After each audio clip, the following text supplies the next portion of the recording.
ये देखें जी, आज बारिश का समय और काफ़ी बारिश हुई है। मौसम बरसात की पहली तेज़ बारिश और तकरीबन 1 डेढ़ घंटे से जारी है। और ये देखें, पानी पानी खड़ा हो गया है बाजार में। मानसून की पहली बारिश है। हुई तो वैसे पहले भी थी, लेकिन पहले हल्की हल्की सी होती रही। आज काफ़ी ज़ोर शोर से बारिश हुई है। मैंने सोचा एक वीडियो बना के अपलोड कर देते हैं। ये देखिए, बच्चे एंजॉय कर रहे हैं और ये बारिश ने पूरे बाजार को अपनी पेट में ले लिया है। अब कश्ती लगानी पड़ेगी।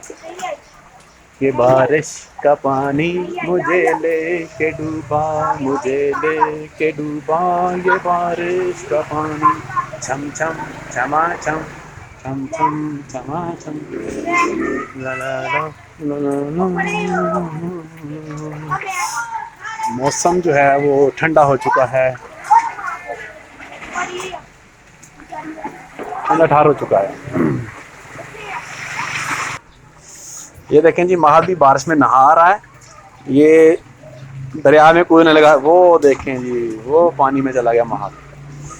इतनी तेज़ बारिश हुई है। तकरीबन 1.5 2 घंटे हो गए बारिश होते हुए। ये देखें, ये देखें, ये बच्चा पार्टी नहा रही है बारिश में। चल आजा बाहर, वो इधर आजा, इधर आ, भाग के, भाग के